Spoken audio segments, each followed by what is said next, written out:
Terima kasih atas kehadiran rekan-rekan wartawan dan kepada Kepala Dinas Sosial Pak Dodi yang hari ini pada hari Selasa tanggal 16 Juni berkesempatan hadir dalam acara Bandung Menjawab. Untuk kali ini Pak dari Dinas Sosial langsung oleh Pak Kadisnya sendiri. Untuk waktu dan penjelasan kami persilakan kepada Pak Dinas Sosial. Silakan Pak. Selamat pagi menjelang siang. Assalamualaikum warahmatullahi wabarakatuh. Sampurasun. Teman-teman media yang saya hormati, bagaimana yang tugaskan kepada kami Dinas Sosial sejauh mana upaya dan antisipasi khususnya Dinas Sosial dalam rangka menghadapi bulan Ramadan yang secara klasik dan mungkin dari faktor kebiasaan dikhawatirkan akan terjadi eksodus pada posisi PMKS khususnya gelandangan, pengemis, dan pengamen. Berkenaan dengan bagaimana upaya-upaya yang telah kami lakukan. Yang pertama, kami telah mengadakan rapat koordinasi dengan beberapa SKPD dari mulai Dinas Perhubungan, Dinas Pendudukan dan Sipil, Dinas Taman, kemudian Satpol PP dan Disdupar, serta kewilayahan dan tentu saja Kodim dan Polres Tabes. Apa-apa saja upaya-upaya yang harus kami lakukan berkenaan dengan antisipasi tersebut. Yang pertama baru disepakati seluruh SKPD yang kami undang ini akan mendukung upaya-upaya yang selama ini telah kami lakukan, yang telah kita mulai 2014 yang lalu, bagaimana penjagaan di 15 titik di Kota Bandung dalam upaya mengurangi keberadaan PMKS jalanan. Yang kedua, setiap saat rangka menjelang bulan Ramadan ini, teman-teman seluruhnya telah bergerak untuk melakukan operasi atau razia yang kami lakukan baik siang dan malam. Kemarin kami kerjasama dengan Kodim untuk menjangkau anak-anak PAM yang nampaknya berdasarkan laporan ini cukup mengganggu dan meresahkan masyarakat. Dan hari ini direncanakan kita juga akan melakukan pergerakan bekerjasama dengan Satpol PP untuk menjangkau gelandangan dan pengemis. Ini terus kami lakukan sampai nanti menjelang menjelang bulan Ramadan ini, yang insya Allah nanti mungkin akan jatuh pada hari Kamis. Dari data yang ada, tren yang ataupun jumlah PMKS ini ternyata pada posisi gelandangan dan pengemis yang dari hasil asesmen ada yang memang berasal dari warga Bandung dan juga ada yang di luar kota Bandung.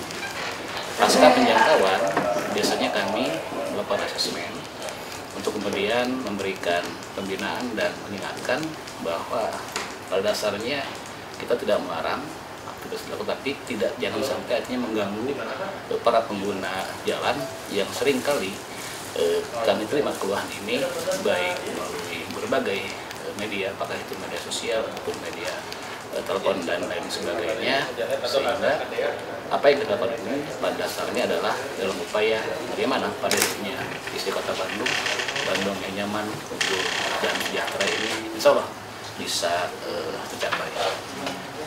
Itu sekedar pembuka dari kami, dan sudah hal yang disampaikan kami persilahkan. Jumlah berapa sih sekarang? Kalau jumlah memang kami sudah mengadakan pendataan, tapi 2014 kemarin bulan Desember itu kurang lebih hanya ada 89 gelandangan dan pengemis. Ya. 89. Kalau untuk bulan puasa Pak, perkiraan meningkatnya berapa banyak Pak? Estimasi? Saya belum memiliki estimasi ke arah sana ya. Hari ini teman-teman sedang mengadakan penjangkauan bekerjasama dengan Satpol PP, sehingga kita berharap bahwa dengan upaya yang sekarang ini sedang kami lakukan bisa mengurangi eksodus dari gelandang pengemis ini. Saya juga sudah mohon bantuan khususnya kepada Disduk Capil untuk melakukan operasi justisi, sehingga keberadaan mereka itu kita lihat apakah memang ini berasal dari kota Bandung ataupun di luar kota Bandung. Yang di luar kota Bandung, kami melakukan koordinasi dengan teman-teman dinas sosial setempat untuk selanjutnya diberikan pembinaan sesuai dengan tupoksi dan kewenangannya masing-masing. Kan ya nampaknya memang ini tidak terlalu banyak perubahan gitu ya. Artinya kan dari sisi kuantitas yang saya katakan tadi, dengan apa yang telah kami lakukan selama ini dari mulai bulan Oktober sampai sekarang menginjak akhir bulan Mei, jumlahnya itu nampaknya kalau bulan pengemis sudah agak ada penurunan. Hanya yang nampaknya sekarang ini yang sering yang kami kesulitan itu pada posisi pengamen jalanan, anak jalanan, dan juga anak-anak pang. Karena kan mungkin khususnya anak pang mereka ingin memperlihatkan eksistensi dia sendiri gitu. Sehingga kan kita mencoba kerjasama ini dengan Dinas Kebudayaan dan Pariwisata, karena kan mereka memiliki fungsi dan mereka juga ada kelompok pengambilan itu kan di bawah binaan dari Disputpar. Sehingga kita berharap bahwa Disputpar juga bisa memberikan ruang sehingga memberikan ruang ekspresi, sehingga mereka para pengamen ini tidak lagi melakukan mengamen di jalan. Kan kita juga punya beberapa ruang yang bisa dimanfaatkan, beberapa taman mungkin bisa ditampilkan apakah atau juga mungkin pada posisi coordinate yang ada di masing-masing kecamatan, sehingga akan bisa terlihat aspek pembinaannya. Kalau ini menurut pendapat saya, dengan kebersamaan di antara kami yang saya katakan tadi, minggu lalu kami sudah mengadakan koordinasi dengan SPM tadi. Pertama dengan Disub kita mohon bahwa yang mereka sering mangkal di terminal ini kalau bisa mohon itu dititipkan. Kemudian dengan Disub Capil juga pada operasi justisi, apakah itu di stasiun, apakah di terminal, sehingga keberadaan mereka itu akan jelas. Datang kemarin kan kadang-kadang mereka itu tidak memiliki keterampilan, sehingga berubah menjadi PMKS. Kemudian dengan Dinas Taman, kita juga mohon bantuan taman-taman ini untuk sekiranya juga bisa diawasi, tidak menjadi tempat berhimpunnya para PMKS jalanan. Dengan kebudayaan tadi seperti begitu, kemudian dengan Satpol PP sebagai aparat penegak perda, kita juga mohon bantuan bersama-sama dengan kami pada posisi penjangkauan yang sekarang yang tadi saya katakan, kemarin kita dengan Kodim dan hari ini tadi mereka sudah bergerak berkeliling kota dengan Satpol PP gitu. Pada hanya 2 kalau sekarang sasarannya, dia gelandangan dan pengemis. Yang kita hasilkan tadi mudah-mudahan terjadi kan hanya bersifat prediksi belaka gitu ya, apakah ada peningkatan atau tidak. Makanya hari ini dalam upaya menangkal ke arah sana, kami dengan Satpol PP melakukan operasi penjangkauan. Dan memang ada eksodus ya Pak ya? Kalau kemarin itu kan ini kan kekhawatiran kita kekhawatiran ya. Apakah ada tidaknya kan nanti bisa kita buktikan gitu pada hari ini, 1 hari 2 hari menjelang kalau memang insya Allah Ramadan hari Kamis. Makanya hari ini dan besok ini aktivitas penjangkauannya akan terus kita tingkatkan, tidak hanya siang tapi juga malam. Pak, kalau kan untuk menangkal nih, kalau misalnya di hari Ramadan, di saat Ramadan akan si pasukan rompi merah itu tetap ditempati karena sejauh ini udah kan tinggal ini. Pertama ini kan sudah ditetapkan melalui keputusan wali kota yang pada ini mereka melakukan tugas ini gitu. Kami juga harus merubah jadwal para petugas ini yang selama ini terlihat mungkin antara siang dan malam, tapi mohon maaf ya, mungkin jangan diekspos jamnya gitu. Si air maca hanya yang jelas jam operasional akan ada penyesuaian lah gitu aja bahasanya. Siap. Ketinggal lihat tuh anjing. Kabur deh. Mending kalau kabur lah kesempatan ini nges beres itu udah datang. Tapi kan yang jelas kami juga harus memberikan toleransi. Mereka ingin melaksanakan ibadah puasa juga ibadah sholat taraweh. Sehingga artinya kami dari jam operasional tim ini akan mengadakan penyesuaian dimulai pada nanti hari besok kalau tidak salah kita mulainya gitu ya. nanti juga kami akan menghubungi Pak Wali Kota berkenaan dengan kalau Idul Fitri gitu kan. Saya juga harus mereka juga kan harus melaksanakan silaturahmi mungkin dengan keluarganya gitu, sehingga ini menjelang Idul Fitri juga kami akan menjadi rapat koordinasi berkenaan dengan bagaimana pengaturan jam operasional dan juga hal-hal lain. Kalau kemarin rapat menjelang bulan Ramadan, mungkin nanti beberapa minggu, 2 atau paling lama 2 minggu sebelum Idul Fitri, kita juga akan rapat koordinasi mengenai pengaturan jam operasional mereka gitu. Tapi Pak, kalau berdasarkan pengalaman ada nggak Pak titik-titik yang biasanya jalur masuk lah, bisa dibilang Pak, jalur masuk para calon-calon Belanda? Ya, bisa nanti Garut.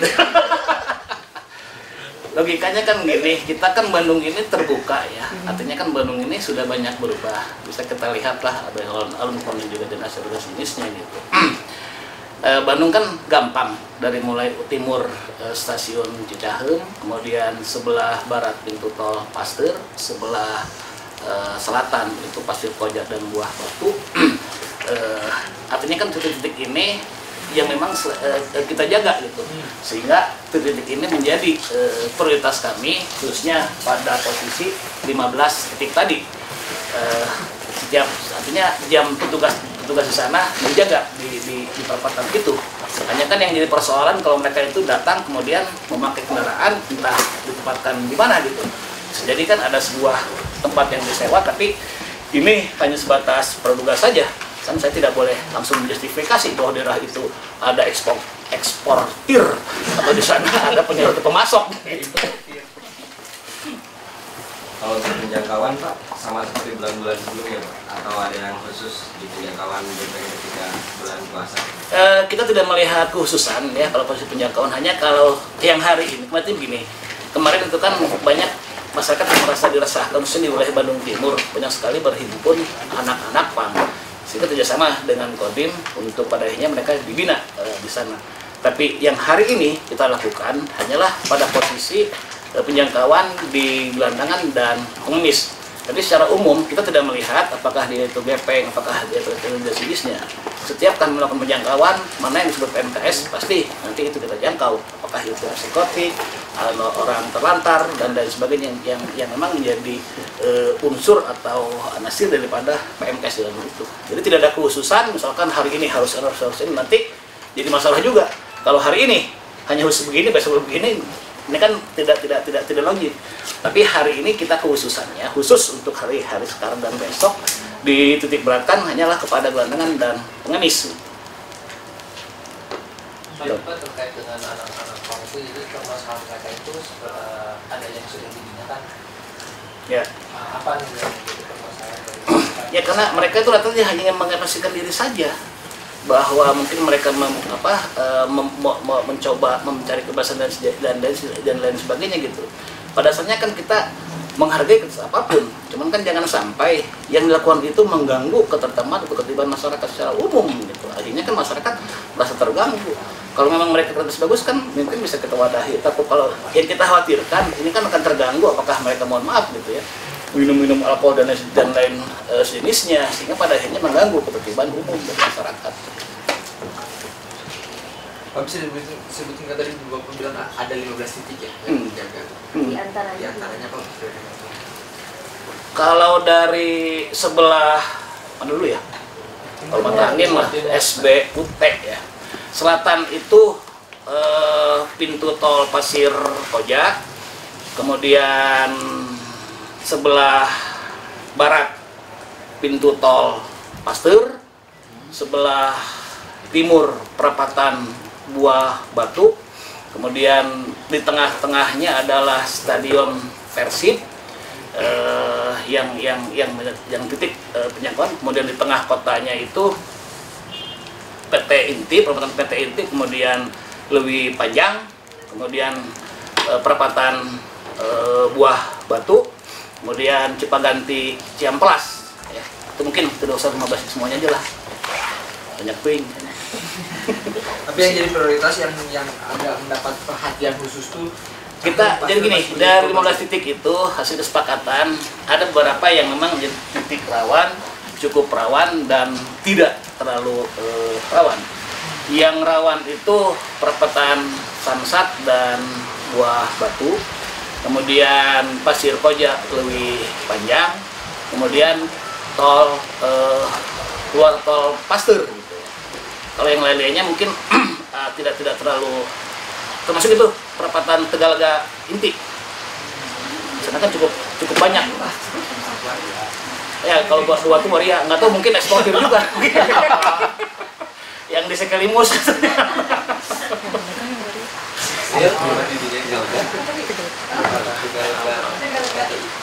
Jalan Muhammad Toha begitu. Ya, Itu disebutnya rawan apa? dia banyak PMKS-nya gitu. Kan tidak hanya gelandangan pengemis, dan juga ada anak jalanan, kemudian juga ada orang terlantar gitu kan. Kalau yang disebut rawan itu banyak sekali jenis PMKS yang berhimpun di sana. Tapi kalau yang cukup rawan tidak terlalu banyak. Kalau yang tidak rawan ya hanya 1-2 lah. Contoh kan di Cikapayang sekarang kan sudah sepi.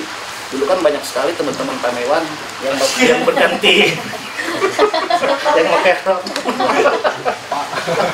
Banyak itu berapa Pak kira-kiranya? Ya ada sekitar 6 sampai 7 anak di sana ya. Bukan 7 orang, bukan 7 anak ya, 7 orang. 7 kelompok. Nah, bukan 7 kelompok banyak.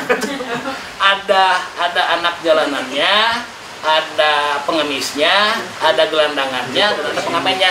Yang seperti di dekat Laswi Gatsu. Nah, itu kan banyak sekali pengamen yang luar biasa. Nah, itu juga menjadi titik rawan kita.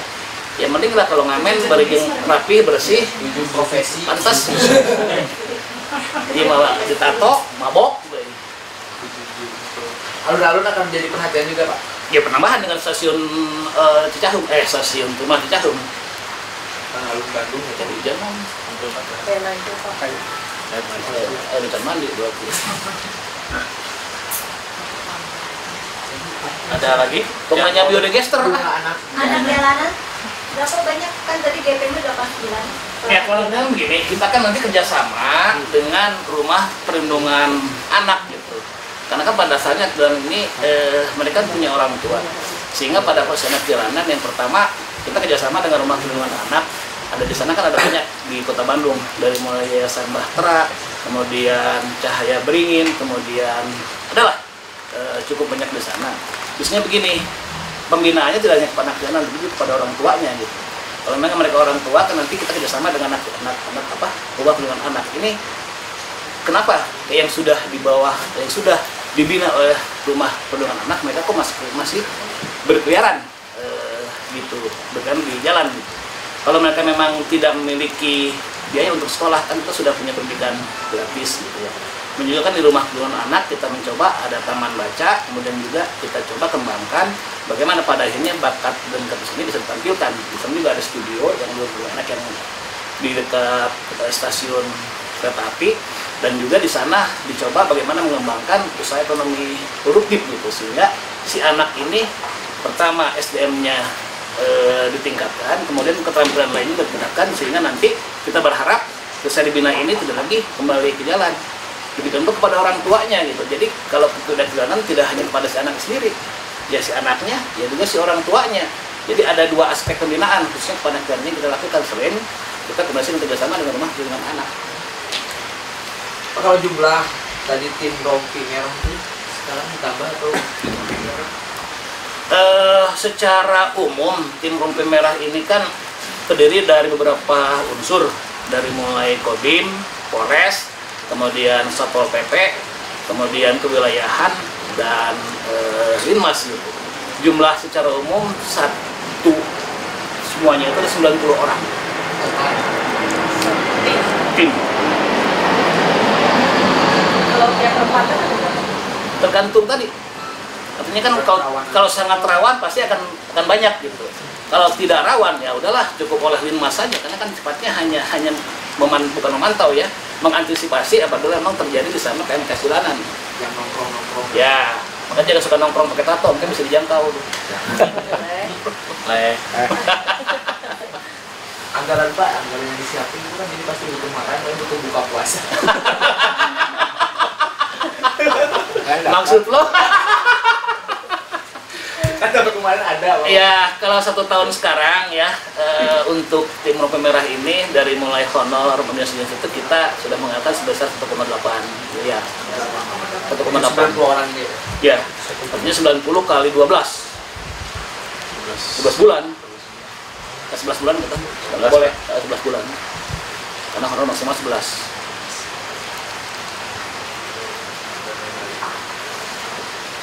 Bisa daftar jadi anggota tim Rompi Merah, maka Ali Peipan ya. tapi pada suatu saat saya juga ingin mengajak teman-teman deh pada penjangkauan ya. Penjangkauan Pak. Tapi kadang-kadang media teh hayang operasi PSK unggul.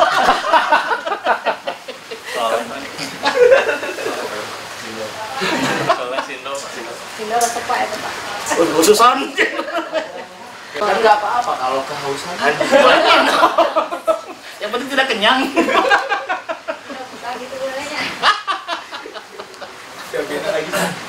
Tadi kategorinya apa? Rawan, terus apa lagi? Rawan, cukup rawan dan sedikit rawan lah. Merah, kuning, hijau aja lah. Rawan itu udah dijaga. Jarawan. Dan rawan serta mewan.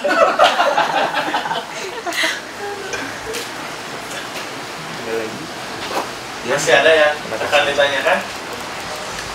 Pak, pengen penegasan aja ini mah yang tadi pasir koja itu kan tadi jalur bisa dibilang jalur importir bisa dibilang Pak, titik masuk gitu ya Pak, itu jadi acuan maksudnya jadi yang diawasi secara khusus ya Pak ya?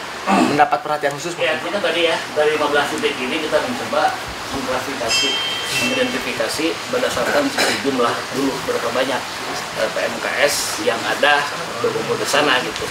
Kenapa ini ada perlakuan khusus? Karena kan merupakan jalur masuk kota Bandung dan tidak hanya di Pasir Koja serta mohon maaf tol Pasir Koja. Yang menjadi perhatian kita yang tadi tol pintu tol Pasir Koja, kemudian perapatan Buah Batu, perapatan Samsat, kemudian tadi jelas kalau pintu tol Pasir Koja termasuk di perapatan Tegalega dan PT Inti. Tapi terhadap jalur masuk ini mungkin menjadi perhatian khusus kita.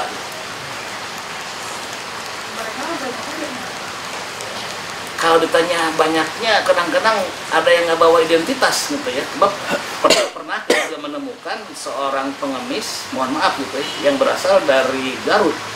Saya tanya kenapa Anda datang ke Garut? Jawabannya sederhana. Barangkali kalau ke Bandung akan mendapatkan yang lebih banyak daripada yang di Garut gitu. Kalau logo itu nggak terlalu banyak gitu ya. Ini kan lebih banyak di luar kota Bandung. Karena kan di Bandung jadi begini kesannya juga, karena di Bandung ini kan masyarakat miskin itu diurus. Ya, dari mulai pendidikan gratis, kesehatan gratis, gratis, sehingga mungkin bisa jadi ini menjadi daya tarik bagi daerah-daerah Bandung dan sekitarnya gitu. Dan tadi sebagai contoh kasus kan pada saat orang Garut, mudah-mudahan nggak ada yang dari Garut, ini datang kemari ya.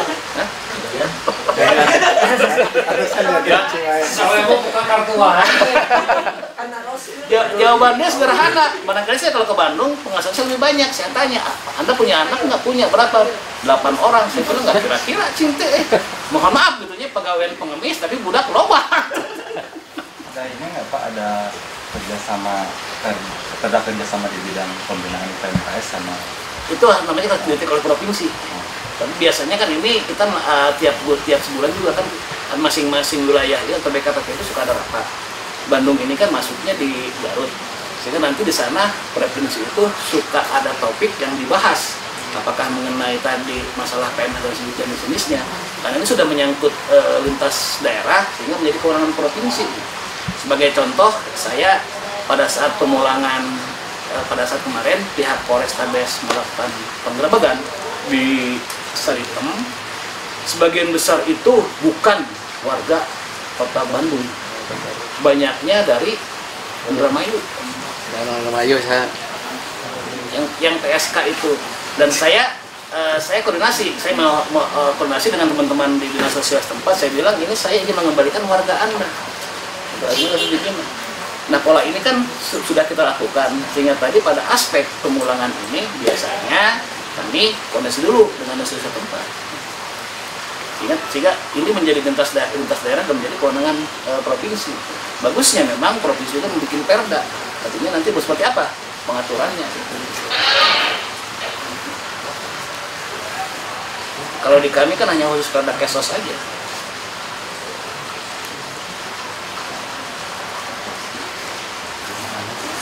Cukup? Sampun. Cukup? Apa meneh? Aneh.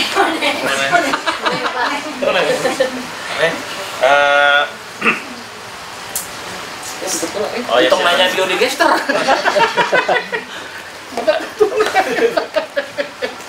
Terima kasih. Udah?